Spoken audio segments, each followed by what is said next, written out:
Muy buenas noches, señoras y señores. Bienvenidos a la clase correspondientes a la materia de ciencias naturales. Un gusto poderles compartir con ustedes el desarrollo de las actividades y también de la tarea que ya se encuentra habilitada dentro de este proceso. Bienvenidos. Listen, buenas noches. Meli, ¿cómo está? Muy buenas noches. Bienvenida. Buenas noches, dice.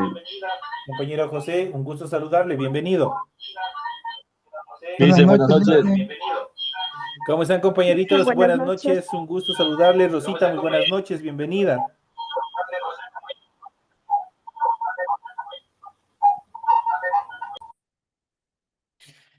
Un gusto poderles saludar a cada uno de ustedes, poderles escuchar en esta noche y última semana de clases que tenemos dentro de la presente actividad. Bienvenidos al desarrollo de las actividades.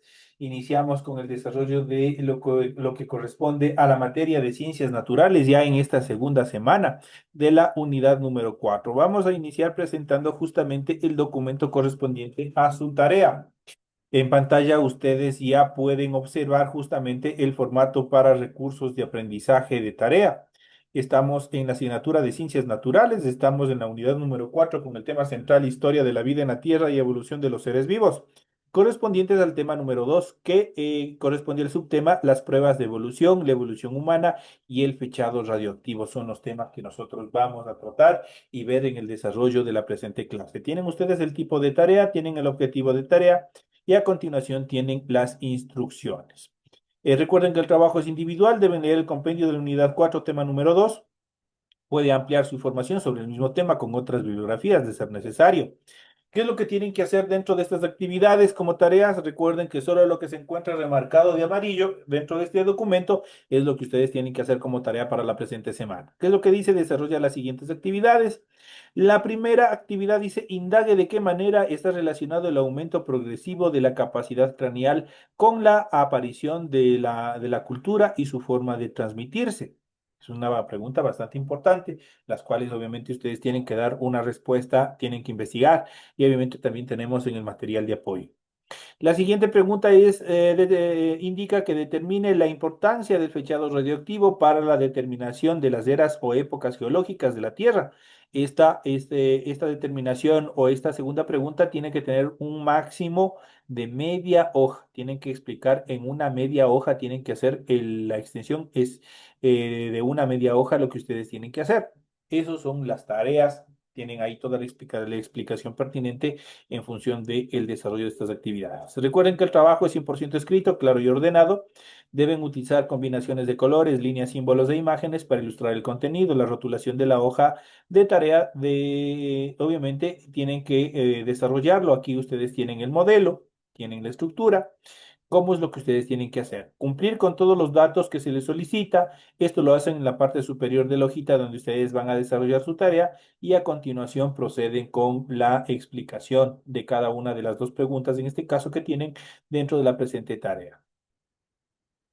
En función del contenido de su tarea, deben revisar las recomendaciones, la rúbrica de calificaciones y al final de esta información tenemos la información para el desarrollo de los recursos de plataforma. Estamos en la unidad número 4 con el tema las pruebas de la evolución humana y el fechado radioactivo correspondientes a la semana número 2 de fecha 4 de mayo del 2026.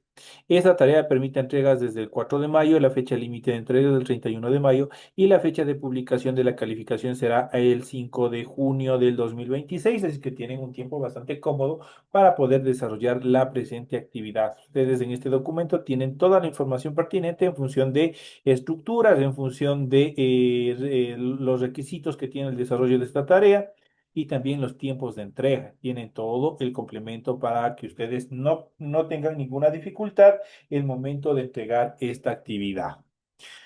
Una vez que se les ha facilitado la información pertinente en función, en relación al desarrollo de la tarea correspondiente a esta semana, vamos a iniciar con el desarrollo de las actividades correspondientes a el material de apoyo. Y justamente vamos a empezar a hablar sobre las pruebas de la evolución. Vamos a ver, hay diferentes posturas en cuanto a la evolución de las especies que se han ido desarrollando a nivel de la historia de la humanidad. Hemos visto también la historia del lamarquismo, del darwinismo, del neodarwinismo, entre las más representativas que tenemos en relación a la evolución de las especies. Y justamente vamos a hablar sobre Darwin. Charles Darwin elaboró su teoría a partir de la observación de las especies de los diferentes ambientes y del estudio de fósiles. Desde entonces, los diversos científicos que han estudiado la evolución han tenido que encontrar pruebas que justifiquen cada una de estas teorías. El reconocimiento de fósiles guía en un estrato o nos permite conocer características como la edad del estrato o el clima del periodo en que se formó. Las principales pruebas de la evolución con las que contamos actualmente son las siguientes que vamos a ver justamente. En primera instancia, el registro fósil. El registro fósil, el estudio de los fósiles, ha permitido saber las características de especie que dejaron de existir por uno de los siguientes motivos. Primero, su hábitat cambió y como no estaban bien adaptados al nuevo hábitat, obviamente tuvieron que extinguirse. Y también la evolución y dieron lugar a otras especies. Evolucionaron y obviamente dieron paso a nuevas especies. Estas son dos características en función de las determinaciones de los registros fósiles. ¿A qué nos referimos con fósil? Fósil obviamente son restos de animales que por algunas circunstancias o por algún evento obviamente se petrificaron, se conservaron y obviamente estos en la actualidad sirven como una base, sirven como un vestigio, como un elemento de estudio para determinar qué es lo que les pasó, en qué etapa vivieron, cuáles son las características fundamentales, incluso de qué se alimentaban y muchas de las veces por qué también se extinguieron, cuál fue la razón, la teoría en cuestión de las causas, consecuencias por las cuales se extinguieron. Esto en relación a esta determinación. También podemos hablar sobre la anatomía comparada.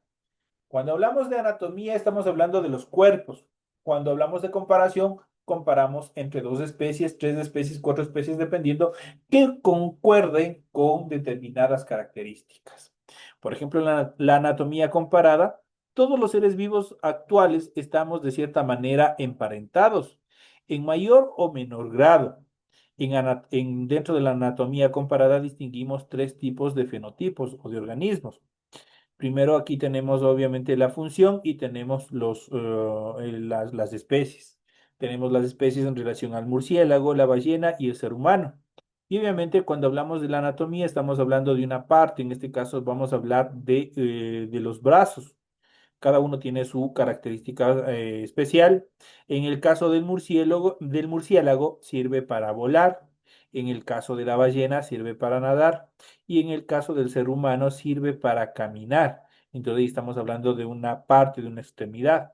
Cada uno, si ustedes pueden ver, guardan determinadas características similares, pero también diferentes. Y también su función cambia dependiendo de cada una de las especies. Esto en relación a la anatomía comparada. En cuanto a los órganos homólogos son órganos de especies diferentes que presentan la misma estructura, pese a ser utilizados para funciones distintas. Son órganos homólogos las extremidades anteriores de estos organismos, por ejemplo. En cuanto a los órganos análogos, por el contrario, son órganos de especies diferentes que tienen distintas estructuras, pero una forma similar, ya que son utilizados para la misma función. Por ejemplo, las aletas de la ballena y un pez óseo son análogos, son órganos análogos, pues tienen la misma función. Estos dos, pese a estar en diferentes cuerpos, tienen la misma función. Por ejemplo, aquí tenemos la ballena y tenemos el pez óseo. Si ustedes pueden observar, son totalmente diferentes en relación a su estructura, pero en relación a su función, ambos sirven para una misma actividad, que es para nadar. En cuanto a los órganos vestigiales, son estructuras que ya no se utilizan y que a lo largo de la evolución de una especie han quedado atrofiadas. Los órganos vestigiales son reminiscencias estructurales de órganos que eran útiles en los antepasados de una determinada especie. Y por lo siguiente tenemos también otra característica que es la embriología comparada. Cuando hablamos de embriología, estamos hablando de embriones, estamos hablando en este caso, del ser humano, por ejemplo, del cigoto. Estamos hablando en cuando ya, en el caso del hombre y la mujer, se ha dado el proceso de fecundación. se unen las dos células, el espermatozoide y el óvulo, y empieza una serie de evolución en cuanto a a la conformación de tejidos. Entonces, ahí obviamente, cada una de las etapas obviamente tiene un nombre específico. Lo mismo sucede con diferentes especies, especialmente de mamíferos. Y aquí vamos a ver, justamente acá. Cuando hablamos de la embriología comparada en los animales con reproducción sexual, desde la fecundación hasta el nacimiento del nuevo individuo, el embrión va sufriendo una serie de cambios. La rama de la biología que se encarga del estudio de estos cambios es la embriología.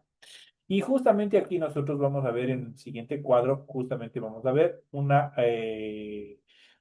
estructura en cuanto a la comparación de diversos embriones. Y tenemos en la primera instancia el desarrollo del embrión de un pez. En la siguiente estrato tenemos el desarrollo del embrión de un ave. En el siguiente estrato tenemos el desarrollo del embrión del chimpancé. Y en el siguiente tenemos el desarrollo del embrión del ser humano. Mientras más se extiende el estrato y mientras continúen teniendo características similares, más emparentados están. Por ejemplo, si nosotros vemos en el primer nivel el embrión del pez, el embrión del ave, el embrión del chimpancé y el embrión del ser humano, tienen características casi 100% similares. En el siguiente estrato, el embrión del pez empieza a cambiar, empieza a tomar su forma definitiva. El embrión del ave casi tiene una característica similar a el chimpancé y el ser humano. Eso quiere decir que el ave, el chimpancé y el ser humano todavía siguen siendo hasta este nivel emparentados. Tienen un nivel de parentología bastante determinante. En el último estrato, ustedes ven que el pez ya toma su forma definitiva. El ave también va tomando su forma definitiva. Ya es totalmente, estos dos embriones, tanto del pez y del ave, son totalmente distintos al del chimpancé y del ser humano. No obstante, el embrión del chimpancé y del ser humano todavía continúan teniendo características similares. Por ende, el chimpancé y el ser humano tienen obviamente un nivel de parentesco mucho más determinante que los dos otros estratos adicionales. Entonces ahí nosotros podemos ver y obviamente se les puede explicar cómo funcionan cada uno de estos cuando hablamos de la embriología comparada. Si comparamos el desarrollo de los embriones de diferentes especies de vertebrados, observamos que en los primeros estadios, que se denomina o estratos, los embriones son casi idénticos entre sí. Las diferencias se van acentuando según avance el desarrollo del embrión. Cuanto más tiempo tarden en diferenciarse de los embriones de dos especies, más próximas evolutivamente estarán de las dos especies. En la cuarta determinación tenemos la comparación del ADN. Recordemos que el ADN es la información genética que contiene nuestra célula. ADN se traduce como ácido desoxirribonucleico. La información genética de todos los seres vivos está contenida en su ADN. Todos ellos comparten el mismo código genético y solo se diferencian por el número y el tipo de genes. Estas diferencias son debidas a que las especies van acumulando mutaciones como resultados del proceso evolutivo. Por tanto, dos especies se diferencian entre sí por el número y el tipo de mutaciones que han ido acumulando sucesivamente. Y aquí nosotros en este gráfico justamente podemos ver la comparación del ADN de las especies uno, 2 y 3 y 4 y obviamente cómo van obviamente dependiendo el cambio que se vayan dando. Las técnicas de ingeniería genética actuales permiten el análisis y secuenciación del ADN. Cuando se dispone de esta información, podemos comparar el material genético entre distintas especies. Así, dos especies evolutivamente cercanas presentarán menos diferencias en sus respectivas secuencias. En cuanto a la quinta actividad, es la biogeografía. La biogeografía prácticamente estudia toda la parte externa en relación a los individuos. Parte de la biología que estudia la distribución geográfica de las diferentes especies. Frecuentemente se han estudiado grupos de especies muy parecidas que viven en entornos cercanos, pero aisladas entre sí. De su estudio, deducimos que la diferencia entre estas especies son frutos de las sucesivas adaptaciones que los individuos han ido haciendo a los nuevos hábitats a partir de una única especie antecesora. importante, ahora, una vez que hemos visto en relación a la evolución y a las características, a los diferentes métodos que tiene las ciencias naturales y la biología para poder estudiar cada uno de ellos, para poder analizarlos y agruparlos. Ahora vamos a una parte fundamental en relación a la evolución de las especies, la evolución humana. ¿Cómo se ha ido desarrollando la evolución humana? El ser humano forma parte del gran grupo de los primates. Nosotros no descendemos del chimpancé, pero sí pertenecemos a la familia de los chimpancés, a la familia de los primates, pero obviamente somos una especie paralela.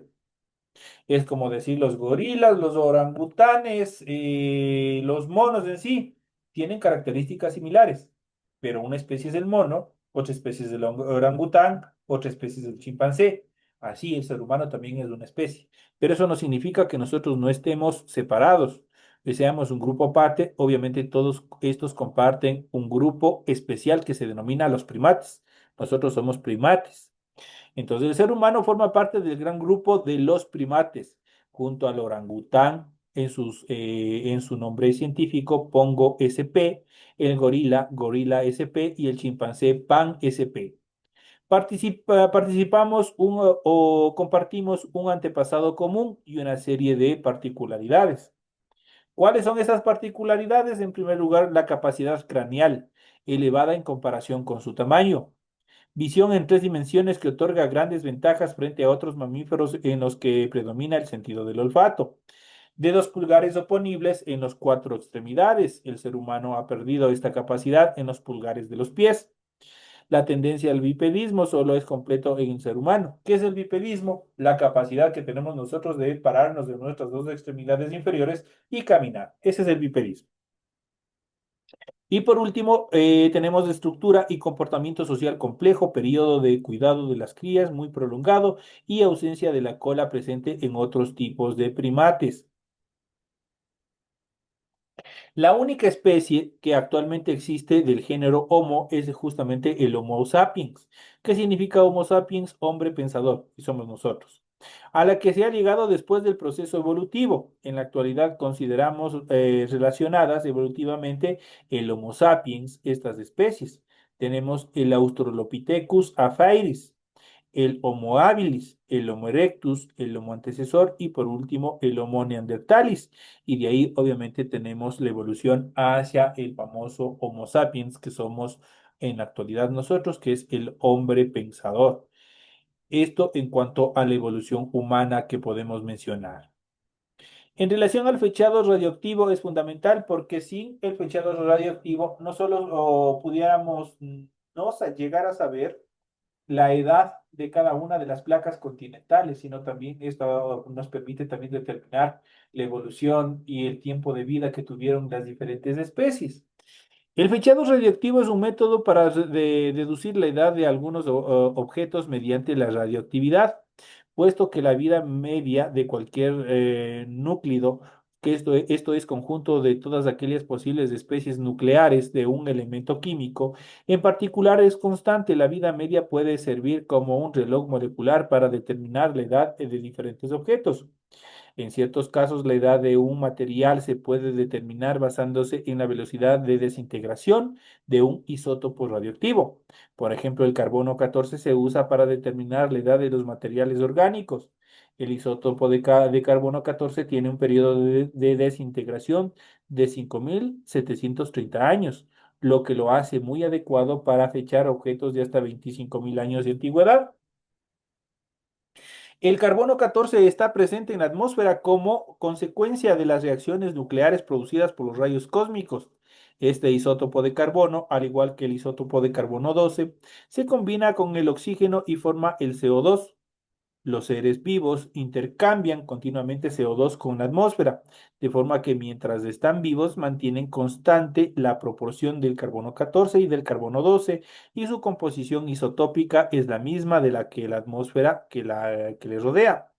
En cada gramo de carbono de nuestro cuerpo hay suficiente carbono 14 para que se produzcan 15 emisiones por minuto. Cuando muere, cesa este equilibrio y la desintegración del carbono 14 no es compensada con el carbono atmosférico existente. La cantidad de C14, esto es el carbono 14, va disminuyendo con el tiempo, por lo que basta medir el número de desintegraciones que se producen para determinar la fecha en que murió un determinado organismo.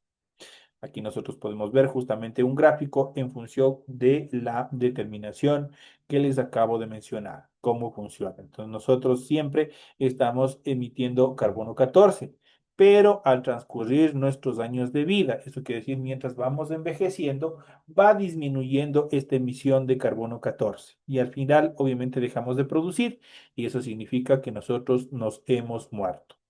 Eso en relación a los temas que nosotros hemos tratado en el desarrollo de la presente clase. Señores y señores, ha sido un gusto haber compartido con ustedes el desarrollo de esta actividad, el desarrollo de la presente clase.